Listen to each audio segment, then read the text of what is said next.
So let's get into the presentation. Florida-friendly landscaping for newcomers to Florida. So the agenda today, we're going to talk about what is Florida-friendly landscaping, why it came about, why it's important to follow Florida-friendly landscaping as a new resident in Florida, and then we're going to talk about all the resources that are available to you so you can have these beautiful, sustainable landscapes. So Florida Friendly Landscaping is a statewide program. Oddly enough, it came out the same year I was born, back in 1993. The state government put together a statute that said quality landscapes that conserve water, protect the environment, are adaptable to local conditions, and are drought tolerant.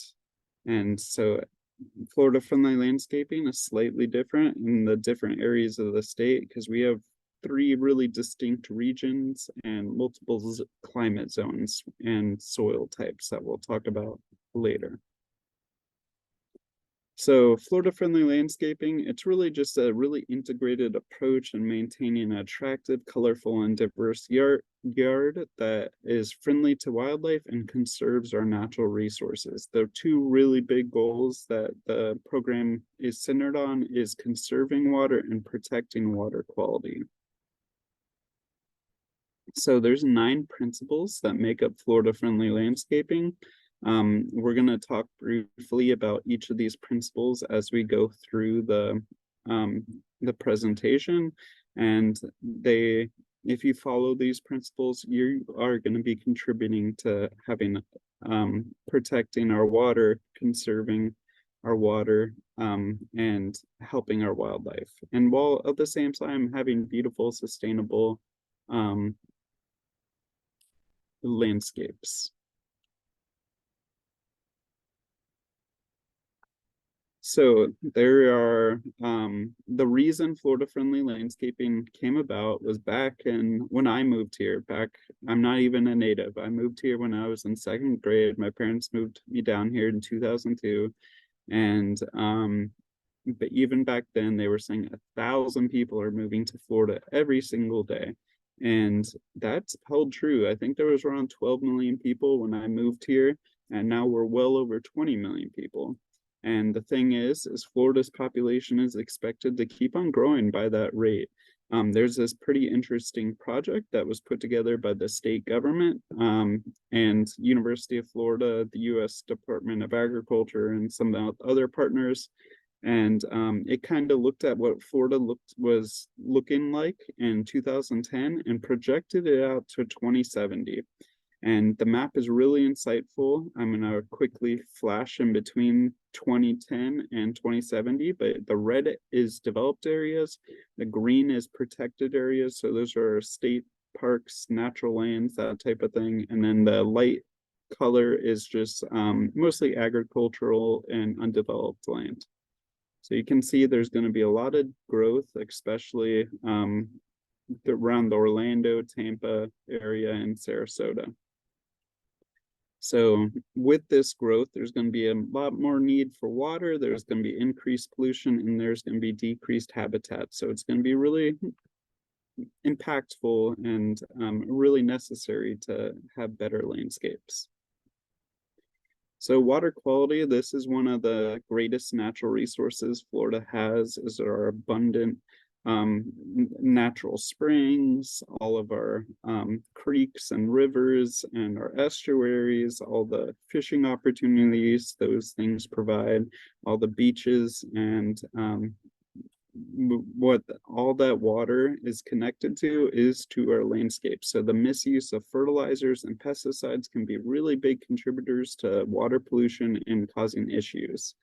And when we have issues with our water, like that red tide bloom that happened roughly 5 years ago, it can be very significant for our tourism and our fishing industries.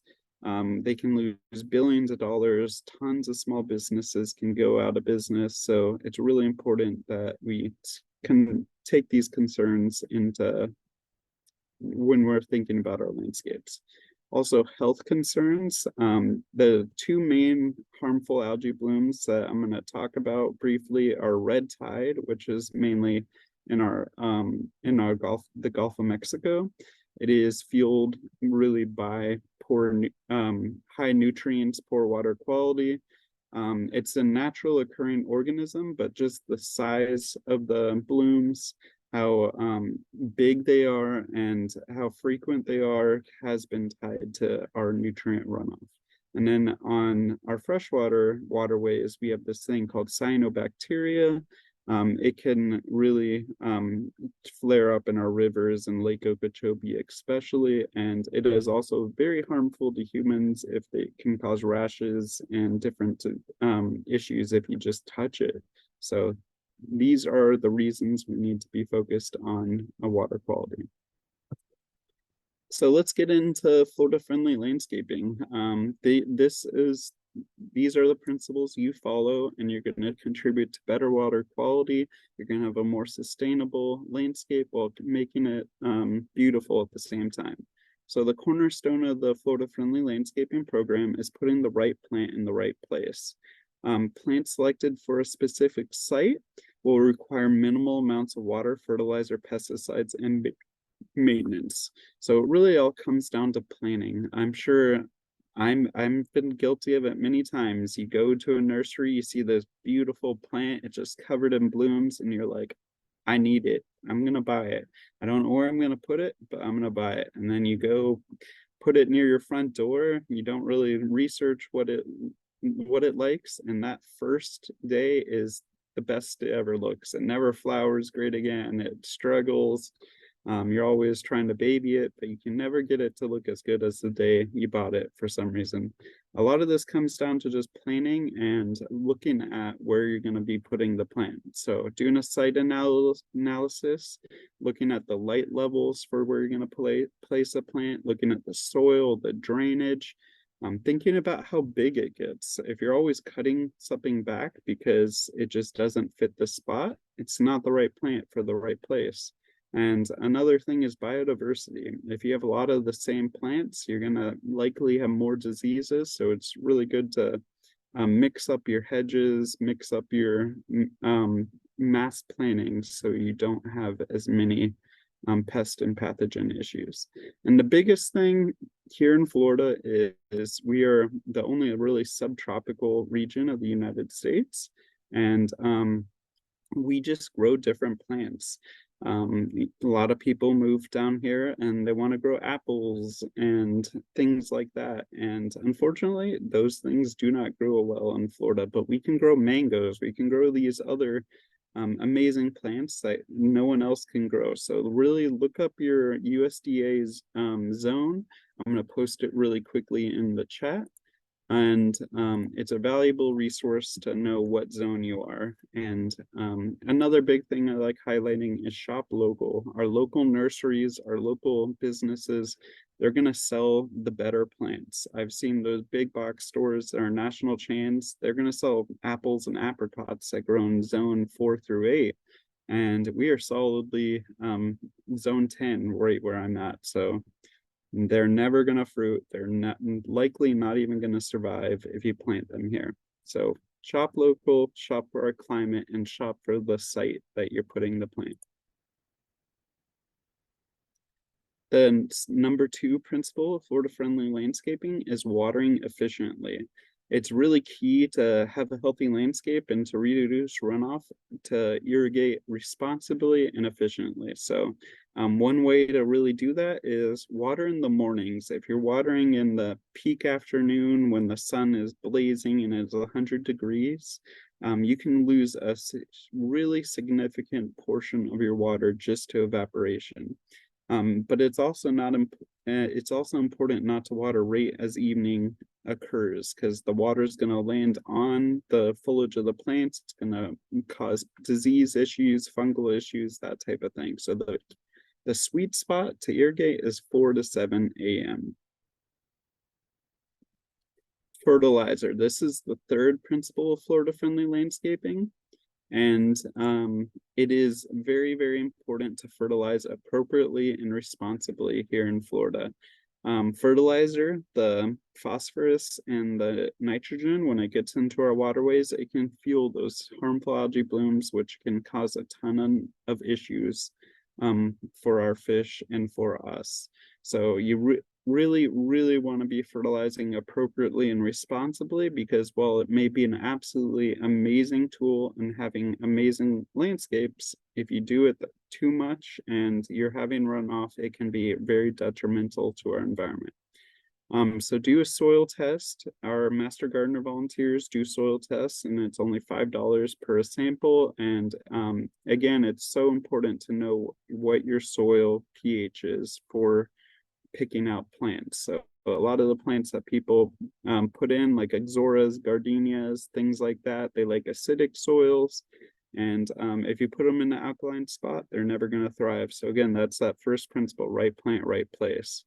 But fertilize only when the grass is actively growing. And you really want to follow our local ordinances. So it varies from different county, city, and municipality, but most places have fertilizer ordinances at this point, just because of all the fertilizer runoff that occurs.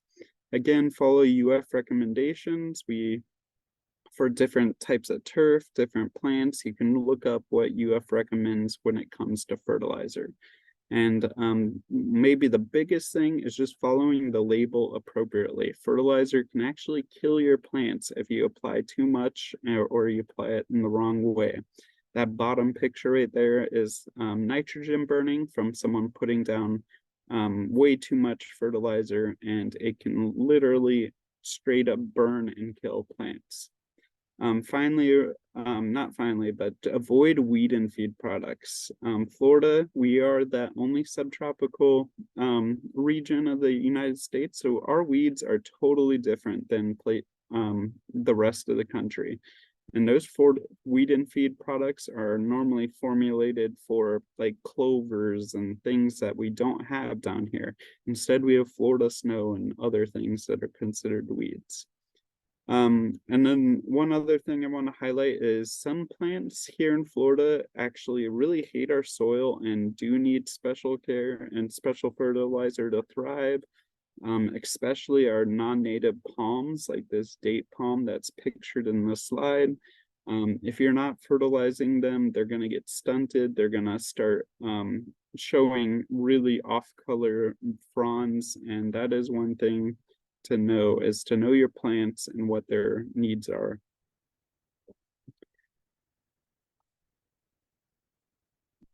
So the fourth principle of Florida-friendly landscaping is using mulch. Mulch is absolutely magical for our soils. I'm sure most of you have moved here to Florida, you dug a hole, and it's sandy. Florida was underwater at one point, and most of our soil is just straight up sand, and there's not a lot of organic content in this soil. So putting mulch down and using mulch consistently is going to add organic content to that soil. It's going to make it darker, and when this happens, it's going to release nutrients, and it's going to do a better job at water retention. Mulch in the meantime is going to slow evaporation, acting like a blanket for the soil, and it's going to reduce your water needs through that, and it's going to inhibit weed growth. And one thing that's really important is if you mulch around shrubs and trees, it's going to protect those plants from any potential mechanical damage. A lot of people have landscape crews, and they come through with weed whackers and mowers, and if a plant isn't mulched, they're going to have to weed whack right around the base of a tree or shrub and usually hit it and kill it. And it's not their fault. They have a ton of properties to maintain, so it's really important just to mulch appropriately.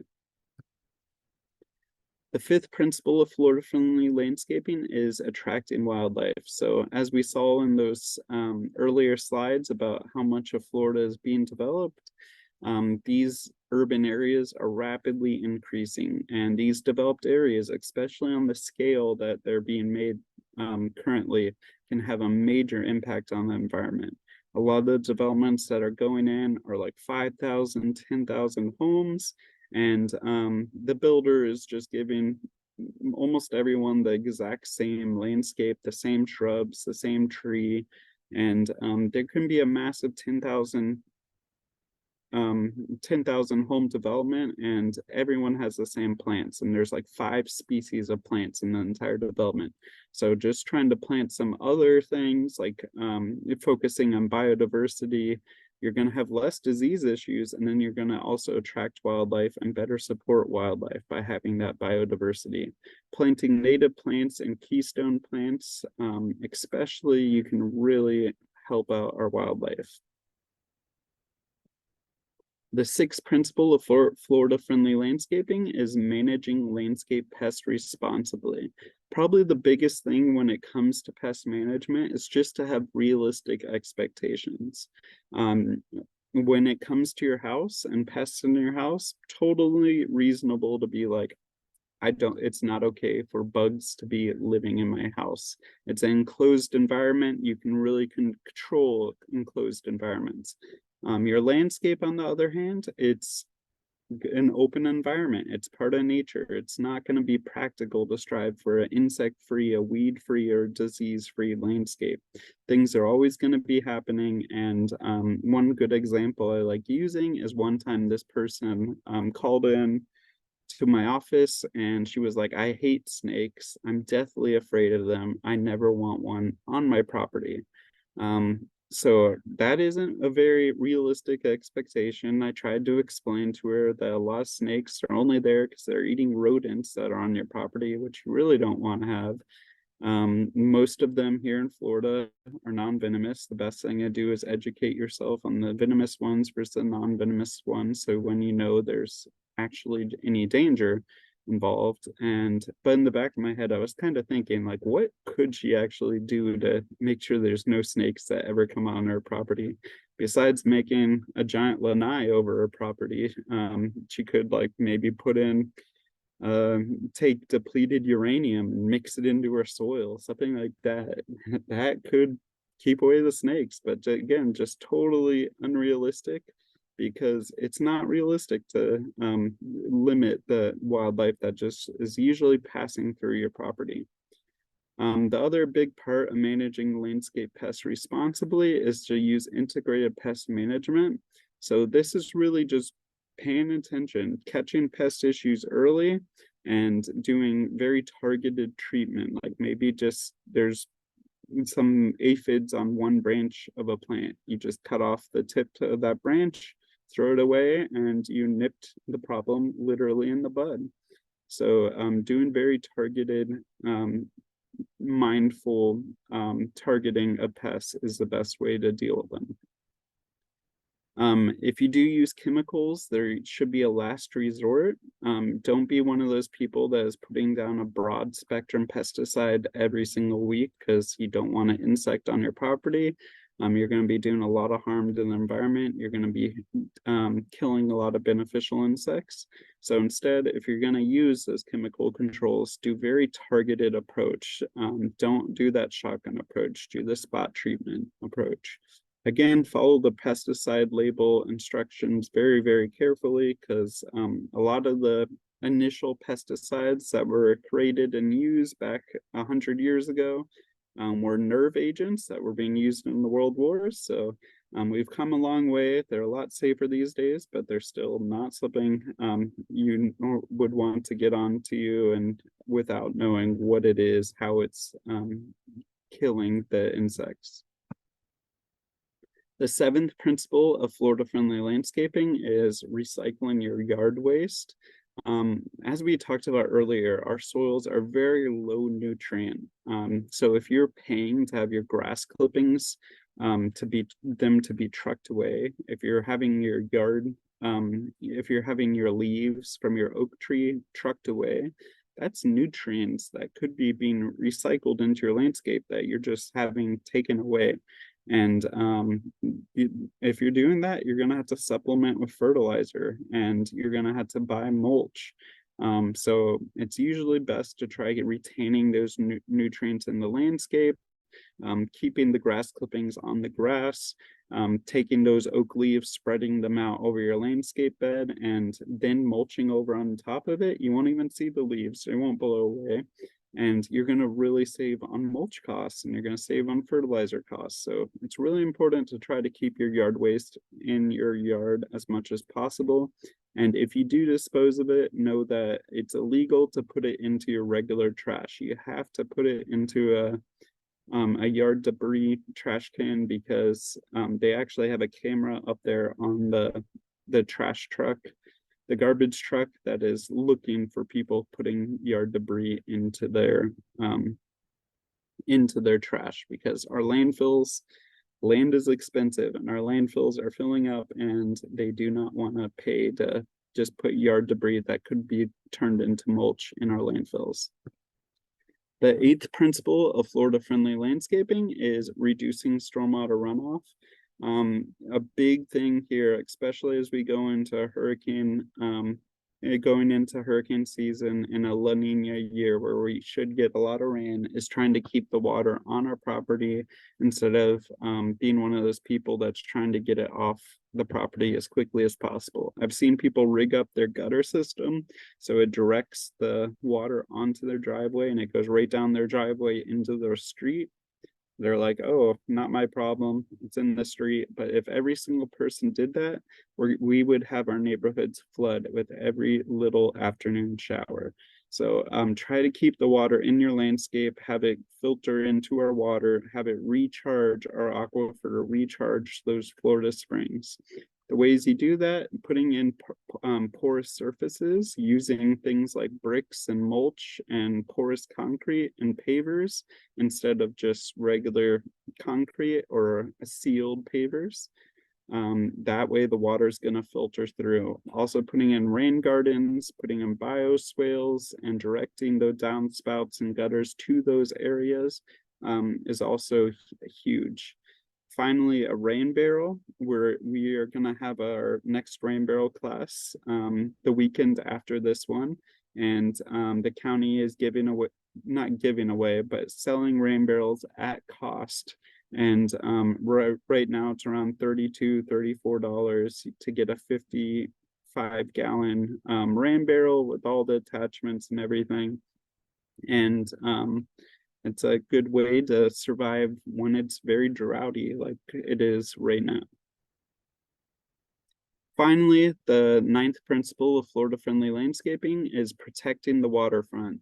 A lot of people, we moved here because we really loved our beaches. We loved the fishing. We loved our natural springs, things like that. So trying to put in a buffer zone between your property and any waterfront you have can be really impactful for these types of things. So putting in a border of low maintenance plants that are going to absorb the nutrients, they're going to provide wildlife habitat. And the biggest thing is preventing erosion, in my opinion, the biggest selling point that is. So many times I go out to communities and they mow right up to the edge of their ponds. And look at this picture on the left. This is a community where the houses were $1 million each. And this is the waterfront that their residents have. It's already eroded so much that they've put in an artificial embankment called a geotube.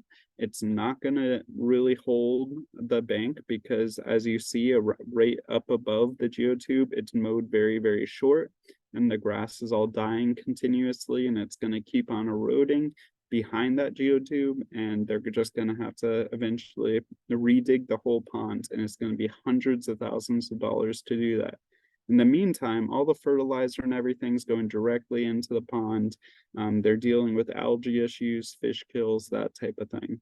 On the other hand, if you put in wetland plants, which here in Florida were the natural, one of the most common natural ecosystems were wetlands, and we have all these amazing flowering wetland plants that look visually great. You're going to have better water quality. You're going to have more fish. You're going to attract wading birds like roseate spoonbills and egrets.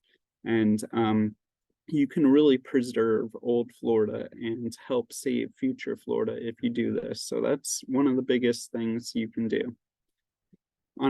If you're not on waterfront, or even if you are on waterfront, get recognized. We have a Florida friendly landscaping recognition Right now it's being revamped, and there's going to be these really beautiful metal signs that you can also get when you're recognized, but it's a free program.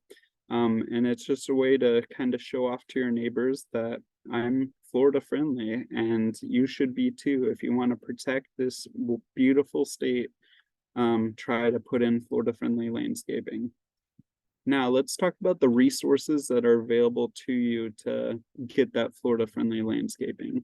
So, if you come to our office, we have several booklets that are very hefty. It's the Florida friendly landscaping guide to plant selection and landscape design. I believe it's over 100 pages, and it's an absolutely vital resource to pick out plants that are beautiful, that are going to meet your needs and survive in your landscape. So here's a page from that book that is free. You just come to our office here at Twin Lakes Park, and you can pick one up 9 to 5, Monday through Friday. And inside this book, it's going to tell you where this plant's going to thrive in your landscape. Does it need a lot of water? Does it need a lot of shade? It's also going to tell you what the plant attracts. Is it a great butterfly plant? Is it a great hummingbird plant or a great bird plant?